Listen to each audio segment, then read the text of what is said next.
World Time Attack is one of the biggest and best events on the planet for the Japanese tuner scene. Why? Because many of the best time attack cars in the world converge to one of the best racetracks on the planet at the same time. Plus, it's a good excuse to visit Australia. But for Australians, it's a chance to compete on the world stage. Some take it seriously and hunt for the podium, while others simply want to be part of it all. For us here at Motive DVD, it's a little bit in between. We're not hunting for a podium, but we do want to prove what we and our project cars can do. It's been a long journey for our #1 project car, JET200, to get to World Time Attack. 3.5 years in the making after it came off the road in December 2007, simply to replace an oil pump. And the whole project spiraled out of control. We'd love to have shown you every last part of the build, but there was simply too many hours put in to count. And although 3.5 years sounds like a long time to build the car, it was still a mad dash for cash at the last minute. So let's take a look at the few days leading up to the 2011 Yokkohama World Time Attack Challenge.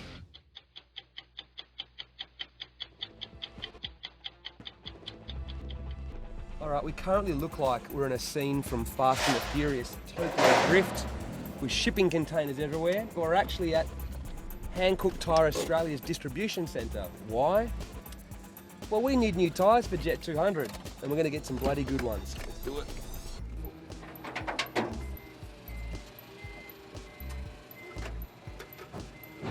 Well, this is what we're talking about. Brand new tyres for World Time Attack this weekend, and this is what we're running on.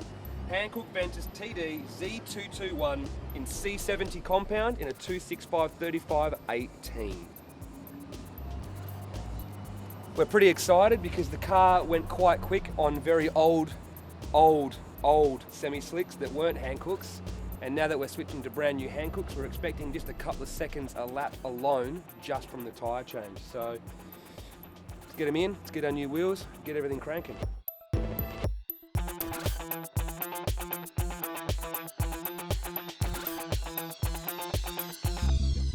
Okay, the next step in our quest for World Time Attack glory is Auto Technic tuning out in Hoxton Park in Sydney. Why are we here? Well, we're getting a new set of wheels for JET200. Now the Yankees were good, but I needed another set of wheels. I needed 2 sets of race wheels, and the guys from Auto Technic said, no, you can't be running on mismatched wheels. You need 2 sets of awesome wheels. So I got rid of the Yankees, and now the guys from Auto Technic have helped me out, and we're picking up some AME, which are made by Enki, funnily enough, TMR02 traces. These wheels are freaking awesome. Hankook actually ran out of tyres for this year's World Time Attack because everyone wants to use them. So they actually managed to track down 6 second-hand tyres that have only done maybe a little bit of testing. So as you can see by the wear indicator, they've still got like 80%, they've only been used once. So they've actually got me 6 of these in total. We're just picking up 2 of them now from a Gary's Motorsport here. So we should have just enough tyres. Another item on our list of things to do was turn up the wick on JET200. During its shakedown at Wakefield, the car was running a measly 275 real kilowatts on pump fuel. Not enough power for me or for competing at World Time Attack. So we upgraded the turbo's rear housing from the little 8cm to a 12cm and switched to E85 fuel. E85 not only allows more timing and boost to be safely run, but helps offset the larger rear housing. In fact, boost response was better than the 8cm on pump gas. Perfect.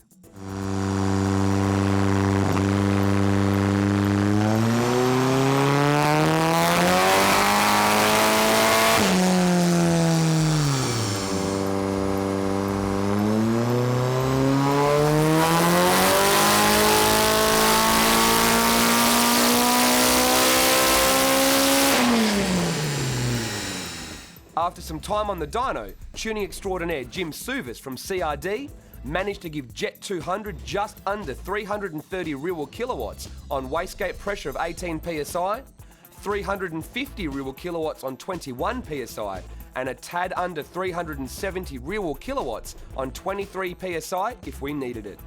Jim pointed out that the car is making the power easily and safely on a boost level that isn't even starting to push the limits of E85. But with JET200 weighing in at 1,140 kilos with a full tank of fuel, it would provide more than enough. More importantly, the torque is crazy and the power band is perfect. So we had the power, now it was time to finish off the little things. All right, here's the situation. It's 1 o'clock in the morning on Tuesday night, so really it's Wednesday morning. We're currently fitting up all of the hand-cooked semi-slicks to our new AME TMO2 tracer wheels. We're nearly done. I brought in the Drift Monkey from Queensland to help me out. He's been my pit crew for the weekend at World Time Attack. And in the meantime, I'm making a cold air box / cold air divider for the intake. We tried to fit the strut brace, it doesn't fit. And now we're starting work on a front splitter. Fun times. Fit tail?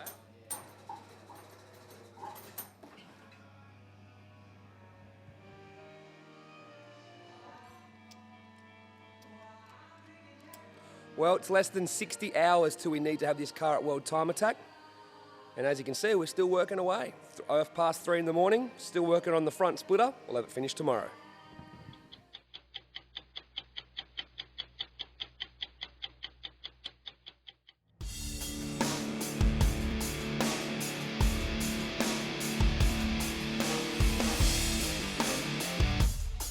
The day before World Time Attack is a practice day, which we didn't plan to attend due to work, time and budget constraints. But at the last minute, we decided to get the car to the track and let John Boston get a couple of laps under his belt.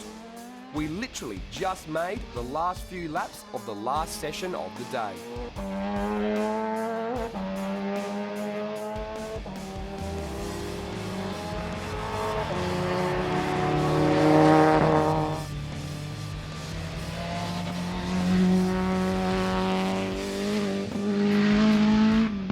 May not have been much, but a couple of quick shakedown laps and we were quietly confident the car would be quick on race day.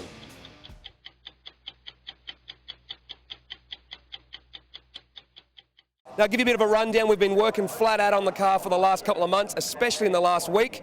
We had our shakedown pass at Wakefield on low power. We've since retuned it on E85 and got it sorted. Now, we've had a little bit of strategy meeting last night about what we're going to do. John Boston got a few laps in yesterday on low power and everything turned off, but this time we've decided, with the possibility of rain on Saturday, we're going all out in the first session. So, brand new tyres, we've got the splitter on, the aero's set up, the suspension's right, and we're giving him all the power that we have, 365 kilowatts at the wheels. I'm a little bit stressed out, so I'm going to get back into it, getting the car ready for its first time out, and we're going for it in the first session.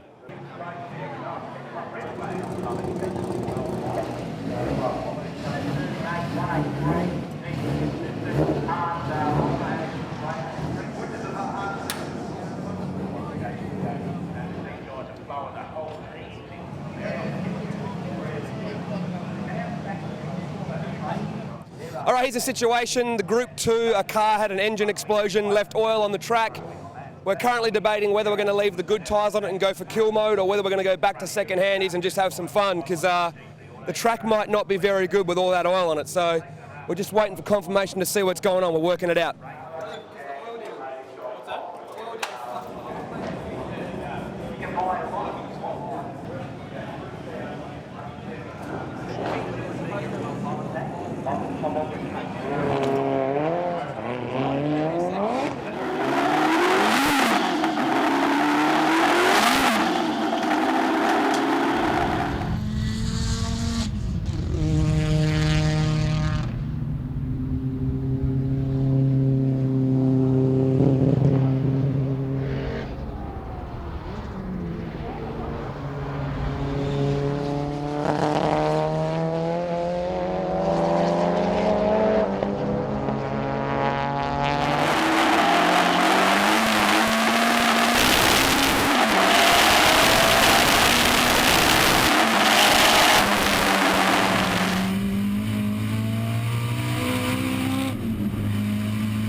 We don't mind that one at all. Instead of 54, no one's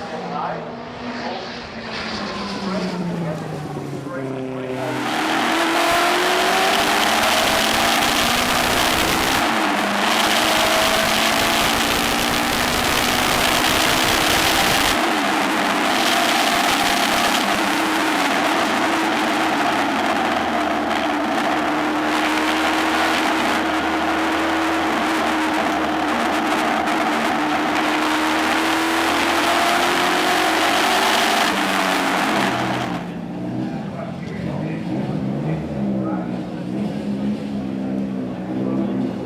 I'm back for my very first session. After the oil down out on track, we decided to pull all the new wheels and tyres off and save them for Bozo later, as basically he said it would be impossible for him to get the fastest lap time out of the car after that oil down. So I took it out for some fun, had it on level 1, which is 350 kilowatts, and it's a pretty wild ride, to be honest with you.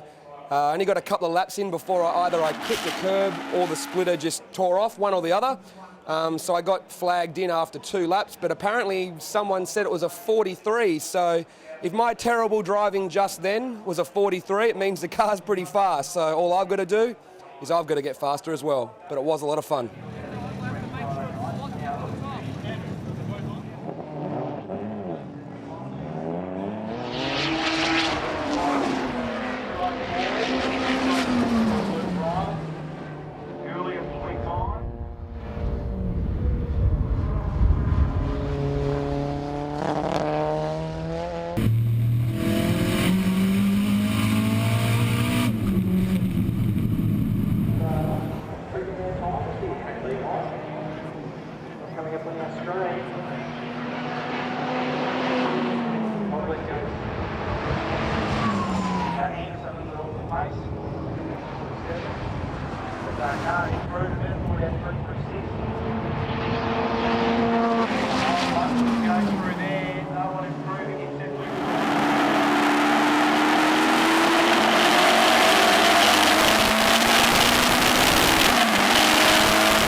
For the weekend was 1:39. Boston just did that on his first flying lap in traffic. Pretty happy. For once, record this moment. I'm actually lost for words.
The goal for the weekend was to go under 40.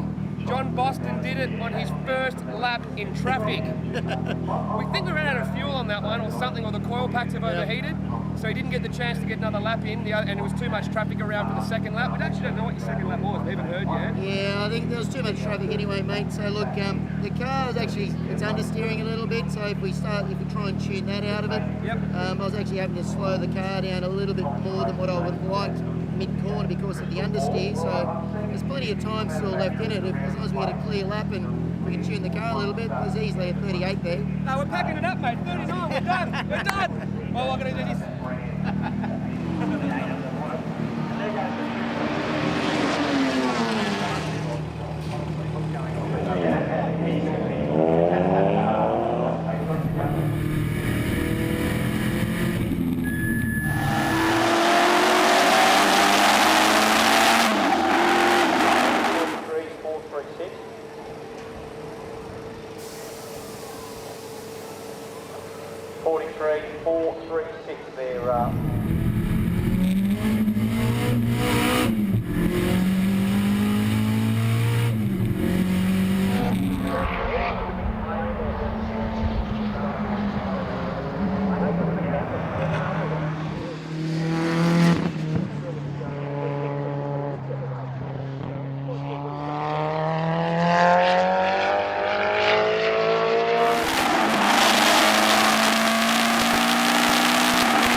Well, when you go motor racing, things don't always go to plan. We thought that the issues that Boston had were sorted out, but it turns out there's some other new issue we haven't had before. The actual ECU is literally shutting off. We don't know why. We need to get some logging on there and find out exactly what happened, but on that session, the car actually cut out 6 or 7 times. So coming down the straight, full noise, car to shut off. Literally reset the ECU switch and it goes again. So somewhere amongst turning the computer on and off mid-lap, somewhere there was a 43 in there a little bit faster than last time. That was the boost controller off, so I don't know. I don't know what to tell you. We're going to try and find this problem so I can get a clean lap in and hopefully I can go a little bit faster. That's racing. With JET200 being hampered by an electrical glitch on day 1, we spent some time overnight going over all the wiring, trying to see if we could find the problem. It was impossible to trace the cause in the pits, but we did what we could and we had to hope for the best on day 2.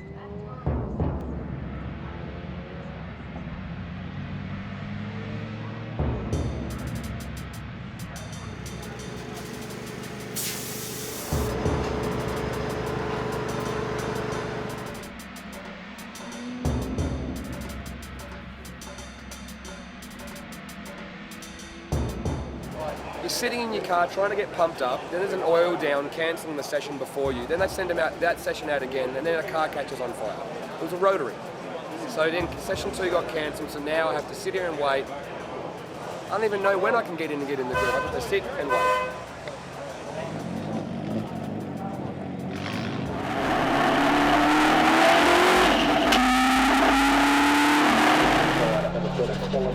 Whatever they're doing.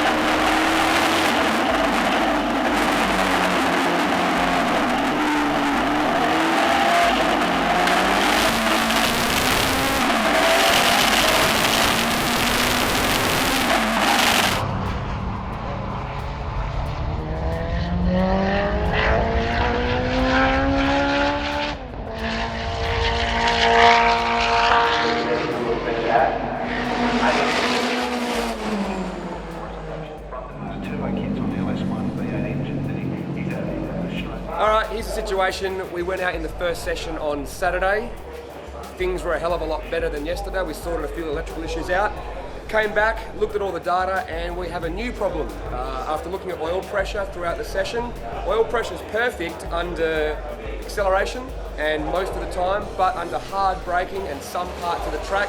Once we get about 1.2, 1.3 G of either lateral or longitudinal acceleration, cornering or braking, oil pressure is dropping dramatically. So basically we decided to park it, I went faster, I got a 42.6, so I've done my goal for the weekend. Bozzo went under 40, which was my other goal for the weekend, so we're happy there.